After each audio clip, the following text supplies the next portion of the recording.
Welcome to Synergize, unscripted conversations where we explore the evolving role of the financial advisor in an emerging AI-driven world. Join us as we bring together thought leaders across a range of disciplines and industry experts, sharing insights designed to help RIAs thrive in the industry of tomorrow.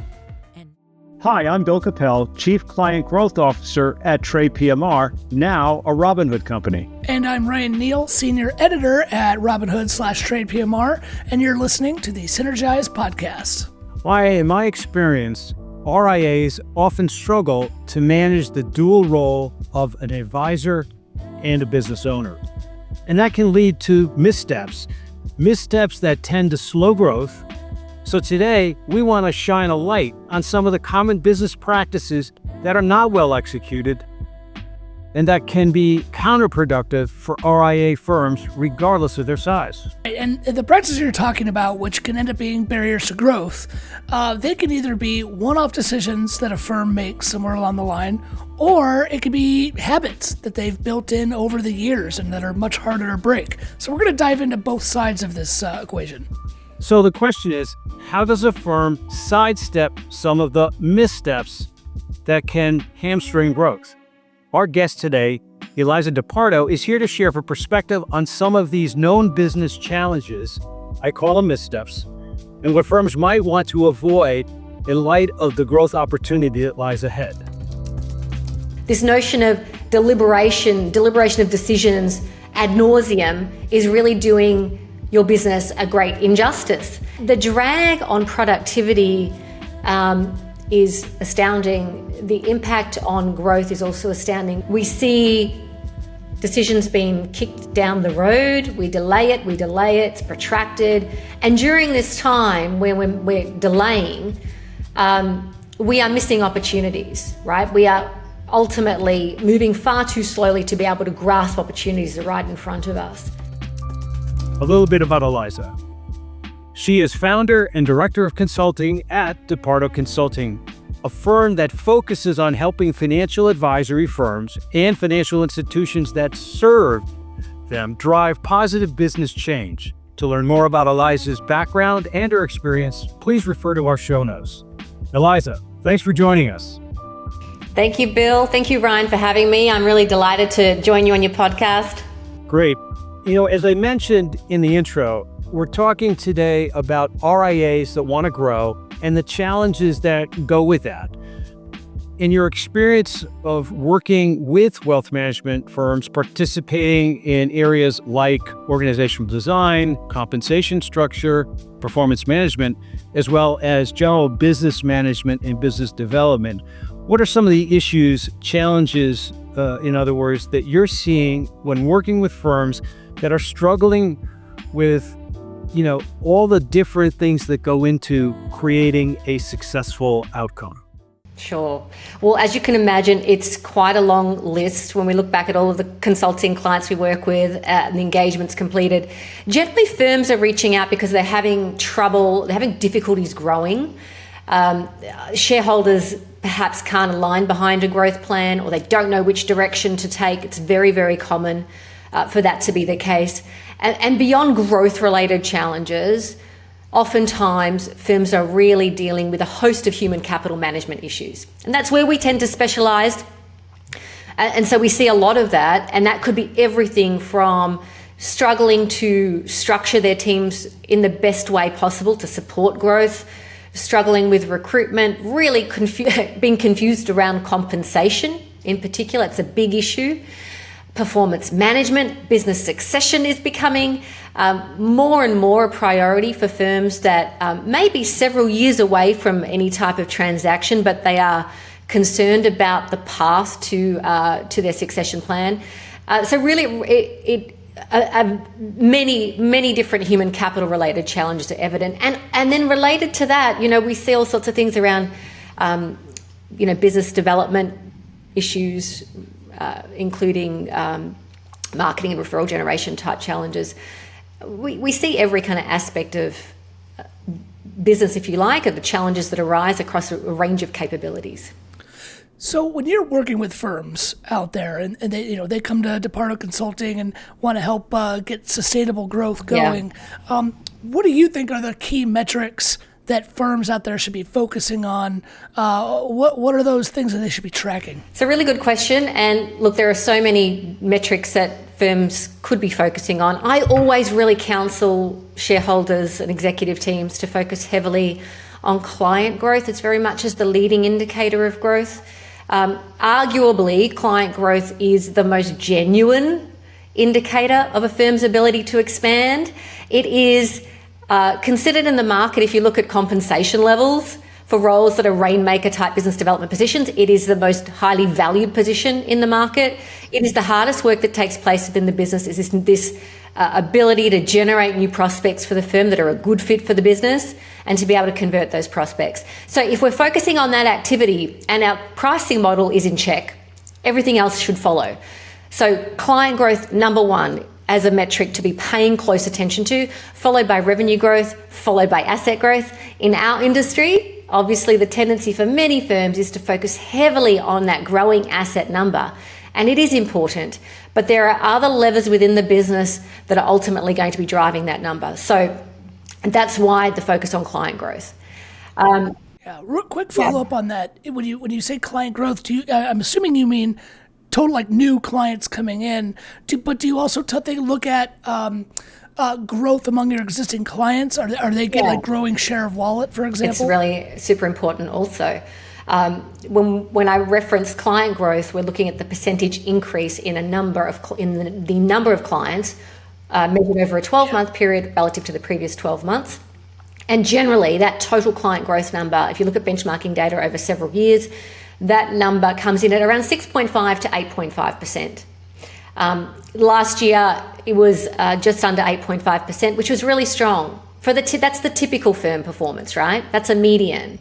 But if you are growing more aggressively or you have aspirations for strong growth, you would expect to see a double-digit client growth rate. That would be a very reasonable expectation for a firm that's in kind of an accelerated growth mode. But of course, you're absolutely correct. The focus on growing assets from existing clients, generating referrals from existing clients, all that is that's all very important to be paying close attention to. And that's a great point. But one of the things that I think we're confronted with in the RIA space is the fact that there's been an over-reliance on referrals from existing clients and trying to do it that way, which kind of leads me to this next question. I want to call out a document or a white paper you recently published, 10 Fast Track Insights. And this is really getting into the heart of what we talked about in terms of some of those challenges. So let me start with Insight 1. Yeah. Activating your business strategy. We know that firms tell you they've got a strategy, and that in and of itself is another whole category of discussion, but it's the activation of that business strategy. So as you work with firms, how do you see that unfolding, and what do you think some of the things are that they're struggling with when it comes to implementation or activation of that plan? Yeah, it's a really important issue to address. Great question. As you say, firms may or may not have a well-defined strategy. We do a lot of work in strategic planning with our clients and helping them build a growth plan. And look, that process is generally really invigorating for an executive team. It's creative, aspirational, and generally executives and shareholders land in a place where they're really excited about the future and implementing the plan. The challenge is that because there's enthusiasm for it, the temptation is to try and tackle everything at once, right? If you're thinking about, oftentimes we use 3 years as the time period for the development of strategy. We look out 3 years and then we think about, well, what has to happen in the first 12 months? Often business owners want to try and do everything in that first 12 months, which is unrealistic, right? We all have finite resources. So the advice is always to be very focused on those strategic initiatives that you know are going to have the greatest impact within the first 12 months. Be realistic about the resources that you have at your disposal, either internally or externally. Think about your time, money, and energy to be able to focus on the completion of strategic initiatives that will drive the business forward. If you try to spread yourself too thinly, it's very likely you'll make a start on several initiatives and not see completion on any of them. And the risk of that is, of course, we never actually achieve the outcome that we're trying to get to through the strategic plan process, right?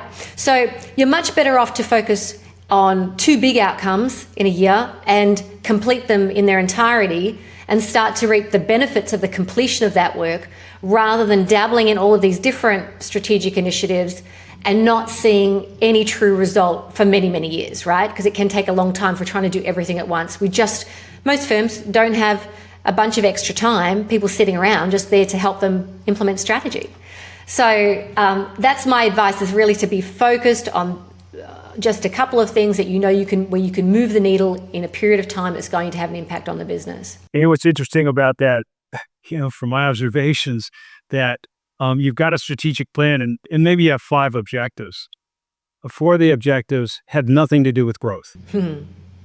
Right? We got to fix our technology. We have to streamline our back office processing, et cetera, et cetera. Yeah. Not suggesting they're not important, but this is a conversation around growth. And we only do, it gives a firm an opportunity to get lost by digressing into things that are not necessarily going to have an immediate impact on growth. Now, to your point, I guess we could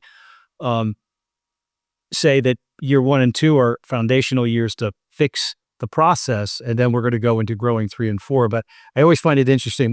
Have you seen similar kinds of things where people's focus, even though it's about growth, doesn't seem to line up with their activity? Yeah, so it's a really important point. Generally, when we're planning, we're looking at creating strategic initiatives across a range of disciplines in the firm. So your human capital, your operations, and your clients will ultimately lead to those financial outcomes, right? So we've got to get those foundational elements right in order to generate the growth. That's not to say we don't focus on our pricing model and our marketing strategy and, really come up with great new client acquisition techniques, etc. That has to happen. But at the same time, we can't neglect what will be kind of the foundation for being able to accommodate that growth, which is primarily the human capital management piece, the leading indicator of sustainable growth. If you get that piece right, you think about the income statement of a typical advisory firm, human capital management accounts for 70% of all business expenditure. So if you can get that piece right through your organizational structure, smart compensation planning design, a great performance management process connected to objectives that drive the business strategy, you can get a long way, right? If you get that human capital piece right, it is your biggest investment. And that is a fantastic foundation for everything else that has to take place, because it's really hard to have a wonderful client experience if you don't have great people to deliver it, right? It's really hard to be innovative if you don't have great people in the business to be able to drive the innovation in technology or other areas.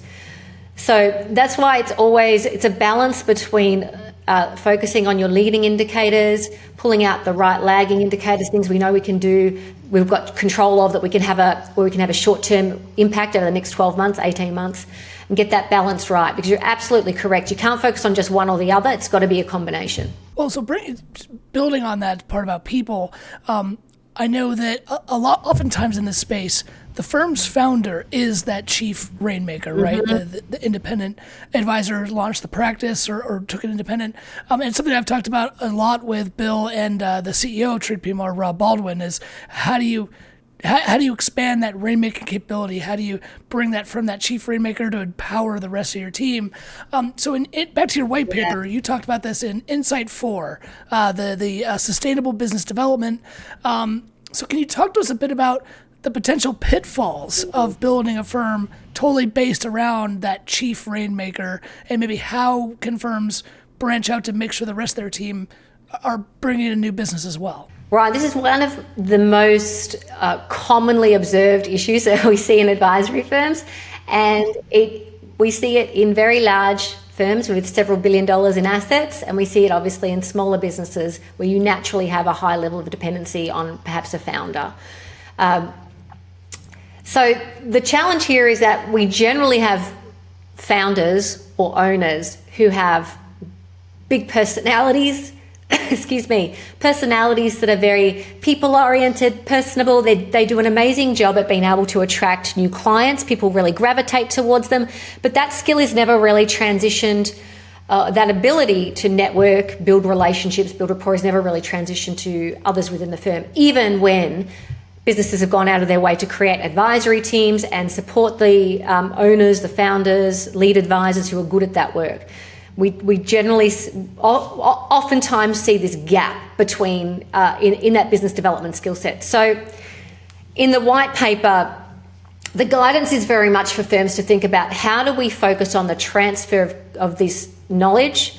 And one of the quickest ways to do that is really to focus on business development meetings that are conducted jointly with associate advisors, other lead advisors who maybe aren't quite as capable in the area of brand new client acquisition, and give them a front row seat to the conversations that you're having as a rainmaker or as a kind of pure business development person, how you're building the rapport, the kind of questions that you're asking, how you talk about the value of the business, position your services, and really importantly, how do you have the pricing conversation?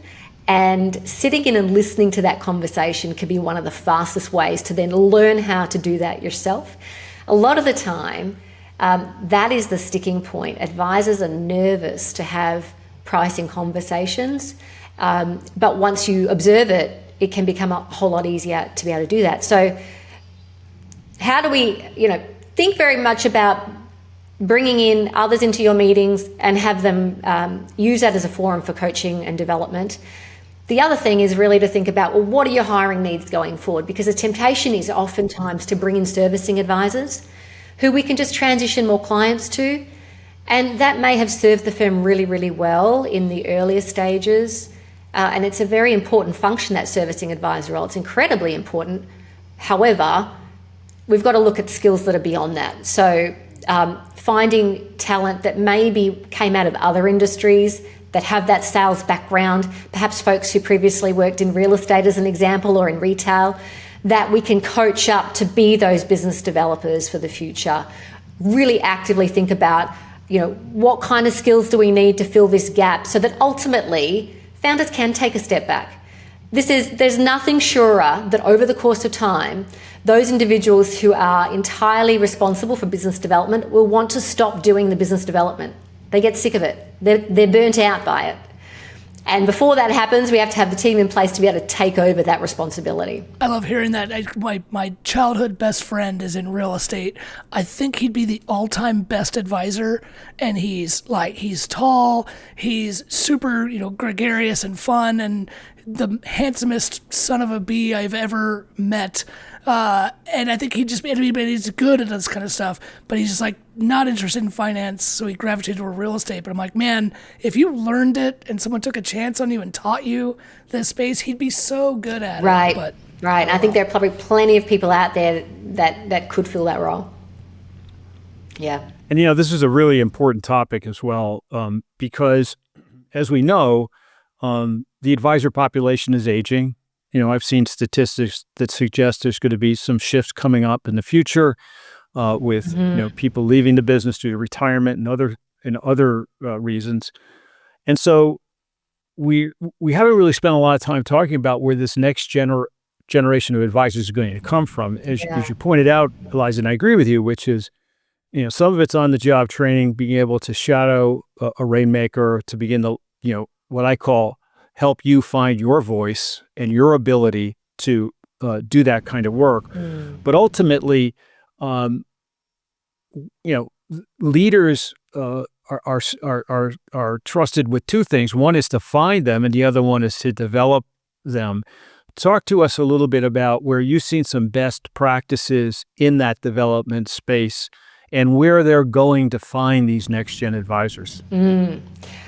Well, I agree with you entirely. I think it's a bit of an alarming statistic around the percentage of advisors that will be leaving the industry in the next decade through retirement. and we're anticipated to have around $100,000 shortfall in advisors by 2034. That was the recent data out of a McKinsey report, which is dramatic, right? And so we know we've got an exodus in the next decade, and we know we have to replace people, and it's going to take several different approaches to be able to try and fill that gap. One of them, of course, is the recruitment piece, and to be more appealing as an industry to career changes in particular. I think folks who are coming from other industries will be incredibly important for us. Other professional industries like engineering, accounting, technology, I think will have to be on the radar in terms of pools of recruitment, and to be prepared to coach and mentor people who are new to the industry. And that means accelerating your career path planning. It means accelerating your professional development programming inside of the advisory firms, and that takes a real commitment. It's always astounding to me to come across even very mature businesses that have not yet had those conversations with team members around what is your next step within this business and how do we get you there through a very formal professional development plan that outlines here's what has to happen in the next 12 months if you want to get to this next level, and then use external and internal sources for development. Oftentimes there are incredible resources internally in a business that can be leveraged better to coach and mentor that aren't being utilised. And so as a minimum, I think firms should be focusing on, what skills do we have internally that we need to transition, and how can we more aggressively make sure that we are transferring knowledge to younger talent in order to get them ready. And then it's always lower risk. It's always easier for a business to backfill the organizational structure and bring in younger talent than it is to have to do it at the more senior levels of the business. So if we can create that pipeline of advisors through what could even be a client servicing role or a paraplanning support advisor position and build it from there, I think that's going to be a more effective approach. Granted, that is not an overnight solution, right? This is an investment that has to be, you have to look at it as easily a decade-long investment to be able to ensure that you can create and fill the pipeline to accommodate new growth. You had another number in your white paper that really stood out to us getting ready for this podcast that I believe is from a McKinsey survey that 61% of business leaders say that at least half their time they spend making decisions, so maybe such as this, right, how to find next-gen talent, half the time they spend making decisions is ineffective. Yeah. That's wild. That's a lot of time basically wasted on ineffective decision-making. What exactly does that mean? And how can we correct this? Because I would imagine most people want to spend all of their time being effective, right, but half their time on ineffective decision-making is... Oof. It's a big number. And that's partly why it made its way into the 10 Fast Track Insights report. It's Insight 7, this notion of deliberation of decisions ad nauseum is really doing your business a great injustice. And the drag on productivity is astounding. The impact on growth is also astounding. When you have an executive team, and I see this frequently, executive teams who get stuck in the decision-making process, decisions can't be made because we either have uncertainty about who's ultimately accountable for making the decision, or we have a culture where folks are nervous about making mistakes and hesitant to make decisions themselves. We see decisions being kicked down the road, we delay it, it's protracted, and during this time where we're delaying, we are missing opportunities, right? We are ultimately moving far too slowly to be able to grasp opportunities that are right in front of us. And so for the typical firm, this is financially not a smart thing to be doing. What I always counsel businesses to do is to think about whether or not you want to pursue a consensus model of decision-making versus a consent model of decision-making. Most businesses that I meet tend to operate on more of a consensus basis. That means, well, we as an executive team have to all arrive at a happy place, gain agreement over the course of time to be able to make a call on one issue and move ahead as a group on the decision. And in that process, we're having folks involved in decisions that may not be all that close to the actual issue within the firm, but they're being asked to weigh in on a topic which they may not know a whole lot about. Others might be much closer to the issue and have much more to say about it and be much more informed about the issue. So you don't always end up with the best outcome through this consensus-based decision-making model, and it often becomes very protracted, takes far longer than it ever should to get to a resolution. So the guidance for executive teams is oftentimes to contemplate this notion of a consent-based model where one individual is assigned accountability for the decision. Now, this has to be built into your job descriptions in terms of accountability levels. Decision-making authority has to be made clear across the business. What type of decisions can be made at each level in the organisational structure? That then takes all of the confusion off the table as to who is accountable for the decision. But the difference here is, under the consent model, is that one individual makes the decision and they are tasked to go to every individual in the firm that has special knowledge, some kind of subject matter expertise, perhaps a really unique perspective that we really would like to have on this one decision. And they seek counsel from each of those individuals before collecting all of that information and making the final call themselves. And once that decision is made, everybody has to get behind it and move forward. There is an Amazon principle in leadership where they talk about committing wholeheartedly, debating wholeheartedly. So really arguing the point where it makes sense to. And then once a decision is made, commit wholeheartedly in order to all row in the same direction and move forward. So there's none of this, what we often see, none of this, well, let's just second guess that decision a month later and we'll start questioning it and undermining it. And then we are relitigating that decision months later. That can't happen. So under the consent model, with some real parameters around what it requires once a decision is made for every executive to commit to it, that can really free up this decision-making process and make it a whole lot easier to progress.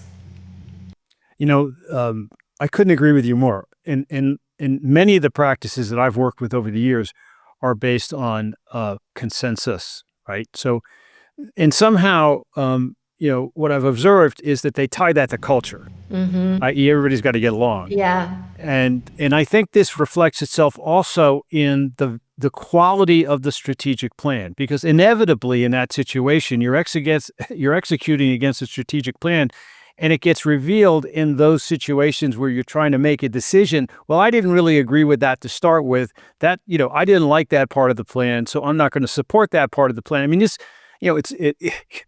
we can chuckle about it, but it's reality. And this is what's going on. In fact, it leads me to my next question, which is an article you wrote recently in RIA Biz, which I really enjoyed, on this notion of partnerships that diverge when it comes to business goals, right? And the example is you've got one partner who is more lifestyle minded, and you've got another partner who is growth minded.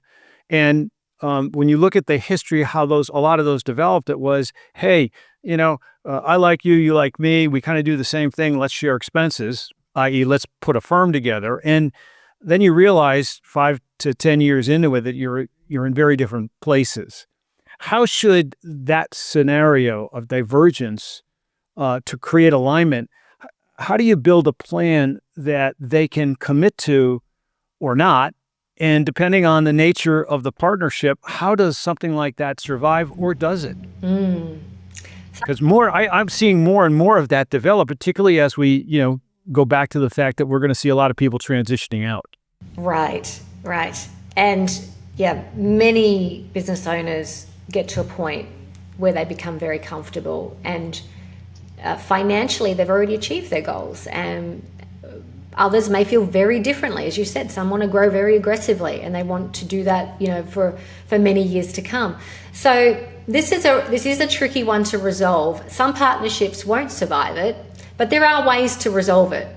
And the advice is always to get back to the strategy of the business, really revisit the plan, and try to focus on the purpose of the firm and why we're doing what we're doing, why it's important, and why growth is important.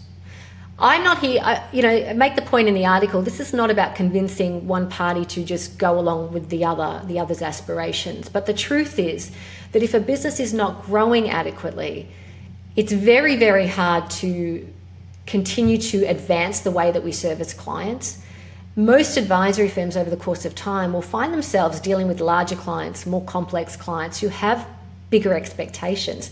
They have having premium experiences in all other areas of their lives, and what they don't want to do is deal with an advisor that can't do the same. So the business has to find a way to be able to advance their technology and ensure a great client experience. These things are really hard to do if you're not reinvesting and growing, right? It's also extremely difficult to retain great talent and to attract the best people in the market if you're not growing, because those individuals want opportunities to advance. They also want to generate more compensation for themselves. So you have to be able to, if you want great people to support clients and deliver a wonderful client experience, growth is extremely important. So coming back to some of those foundations can help folks to sort of really appreciate why the growth piece is so essential. The other one that's obvious that nobody really wants to, can ignore is valuations will be dramatically impacted if you're not growing. And no advisor, no shareholder, even if you're one that's really kind of more of a lifestyle shareholder, nobody wants to forego what could be a really strong valuation in the years to come. So they are just some of the considerations. If you can reach agreement on why growth is important and at least map out a path for the next 3 to 5 years, then the rest can be figured out. So, for example, if you are the individual, the business partner who really doesn't want to be working the hours, doesn't want to be doing the business development networking, it may very well be that you reach agreement amongst the partners that business partner might be supported by more resources so that they can transfer more of their clients away. They might manage a smaller client load to help give them more flexibility for the future so that they can have more time to live the life that they want. We can make accommodations through the organisational structure to better support those individuals and to create partner harmony, keeping everybody together if it's important to the business to keep everybody together. The disclaimer here, of course, is that where we make these accommodations for individual partners, there has to be some consideration around compensation, because it then becomes a real sticking point for everybody else that if they're growing, doing all the hard work in business development, that their roles are more valuable than others with the other partners in the business. That is a sensitive but a necessary conversation to have. Again, to make sure we maintain partner harmony. So if you can be practical in how we support those sort of lifestyle advisors, and if they can be reasonable around compensation, I think you can work your way through it. But not all partnerships can. And that's the challenge, is like how flexible are people prepared to be, how reasonable, and does it make sense for the business? Some business partnerships are beyond that point and they won't be able to reach that kind of an agreement. But the more communication along the way, the better. Well, it really goes back to what you said at the very top here, that human capital at the end of the day is probably the most important factor in the success or non-success of a business. Eliza, I'm going to move to wrap up our conversation. What we like to do on the podcast with our guests is bring together three actionable items for our listeners to take back with them and implement in their practice to better capitalize on the opportunity. So I'd love to ask you, if you take all of our conversation, what are 3 actionable items for our listeners? Yeah, okay. So alignment amongst shareholders, business partners is essential. This will absolutely stall out growth if you can't reach agreement around the future direction of the business. So focus on your strategy development, seek external support if that's what you need to be able to get to that stage where you are aligned. Oftentimes, to break a gridlock between business partners to reach alignment, you will need external support to make that happen, right? So the cost of not doing that and spinning your wheels because we can't fully commit to a strategy, that will hold you back for years, right?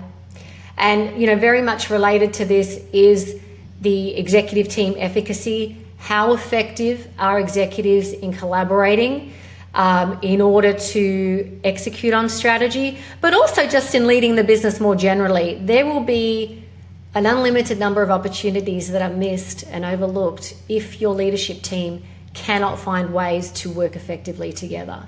It will absolutely drag on growth rates and margins. And related to that is the decision-making process.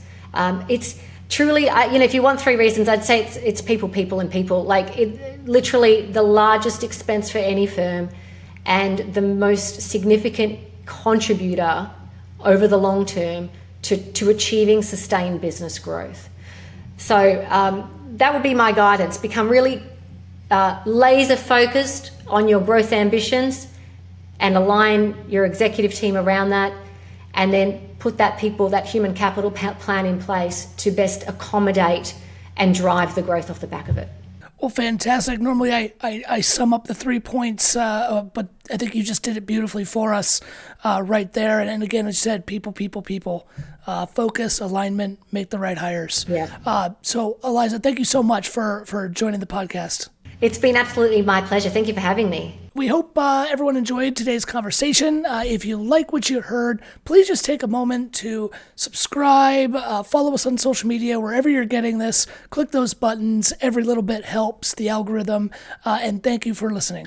Eliza, I want to extend my thanks as well, and I look forward to continuing our conversation. And to our listeners, I say thank you. And watch out for our next episode, where we'll bring you even more insights and actionable ideas to help you grow your business. And remember, the challenge is yours to capitalize on what the future holds. If you want to join the conversation or connect with us, please visit us at synergizepodcast.com. This content is provided for general information purposes only. The views expressed by non-affiliated guest speakers are their own and do not necessarily reflect the opinion of TradePMR or its affiliates. TradePMR and its affiliates do not endorse any guest speakers or their companies and therefore give no assurances as to the quality of their products and services. This channel is not monitored by TradePMR. TradePMR does not provide investment advice, tax advice, or legal advice. TradePMR is a member of FINRA and SIPC. TradePMR Inc. is registered with the Securities and Exchange Commission, SEC, and the Municipal Securities Rulemaking Board, MSRB. TradePMR provides brokerage and account services to registered investment advisors. Custodial services provided by First Clearing. First Clearing is a trade name used by Wells Fargo Clearing Services, LLC. Member SIPC, a registered broker-dealer and non-bank affiliate of Wells Fargo & Company. Copyright 2025. TradePMR Inc. For a transcript of this episode with sources, visit synergizepodcast.com.